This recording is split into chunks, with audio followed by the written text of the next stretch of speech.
In 2 Timothy 1, verse 7, it says, "For God did not give us a spirit of fear or a spirit of timidity, but a spirit of power, love, and self-discipline."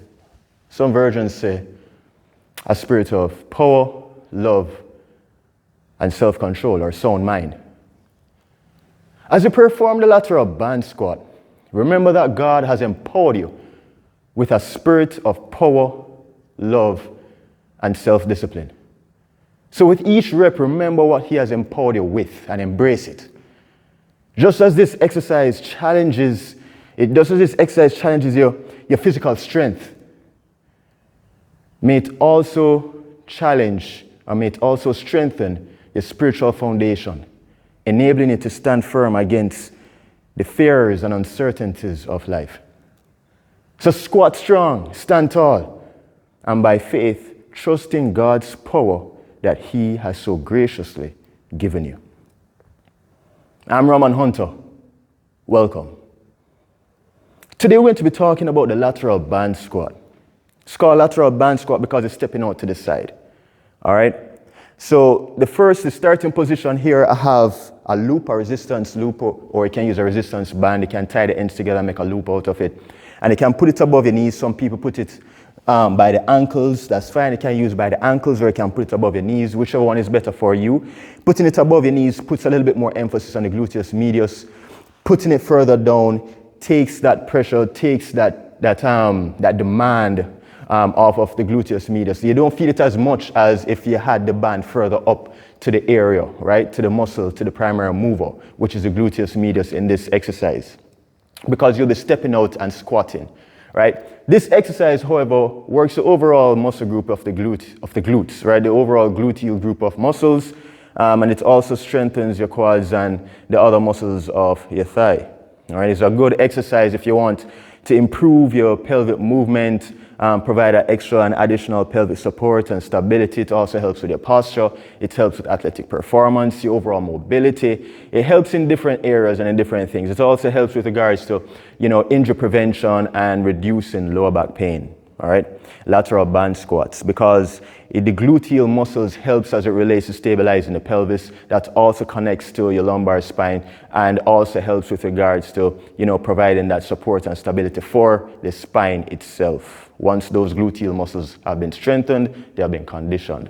All right, so the starting position for the lateral band squat is that you're going to stand tall. You want to make sure that the shoulders are back and down, and you have the resistance loop or the resistance band either by your ankles or above your knees, whichever one suits you better. So what you're going to actually do is step out, squat, and then step back in. All right, step out, squat, up, and then step back in. I'm going to show you from side view. When you're doing a squat, many people tend to move the heels, take the heels off the floor. You want to make sure that the feet are flat on the floor. You want to make sure you drive the hips back as if you're trying to sit down in a chair, as if there's a chair behind you that you're getting ready to sit down into, or there's a wall that you're trying to touch the wall with the hips, all right? So you're driving the hips back like you're sitting in a chair, keeping the chest up, boom. Many people tend to lift the heels or curl the back like this. Try not to curl the back. Try to keep your body nice. Maintain that arch in the back by driving the hips back. Keep the chest nice and up. Boom, sit down in the squat and up.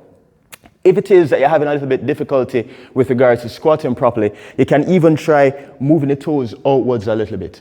Moving the toes outwards a little bit and flaring the knees out against the band. So when you flare the knees out against the band, you tend to sit down in the squat a little bit lower. It tends to help with the squatting, all right, the depth of squatting when you flare the knees out. So if it is that you have difficulty when your toes are facing forward and you're trying to sit in the squat, you have difficulty going into your squat, you can probably try opening the toes or making the toes go outwards a little bit, and as you squat, flare the knees out like you're pressing the knees out against the band, or you're pressing your legs out against the band, and that will allow for more movement to occur in your hip area, allowing it to go a little bit deeper and lower in your squat.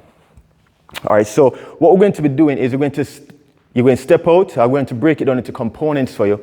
You step out a little bit wider than shoulder width apart, and you're going to make sure you go down, like I just mentioned a while ago, up, and then step back in with the other leg, right? So you're going to step out, down, stand tall, and then back in. Step out, down into the squat position, stand back up, and step back in. So you're going to combine those movements now. Step out, down, up, step back in. Out, down, and back in. Out, down, up, and back in. Out, down, up, and then back in. So this is a lateral band squat. I'm going to do a couple reps for you. You can do it like this. Or if you have some space, wherever you're doing the lateral band squat, you can do one side first, like this. If you have some space to do this one. Or if you don't have that much space, you can just stay one place and do it from side to side. Okay?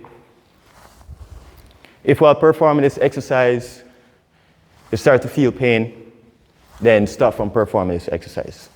But this is a very wonderful exercise to add to your program, and I pray that you really benefit from this exercise, and that it really helps you. All right? So again, I'm Roman Hunter. Have a wonderful day. Blessed.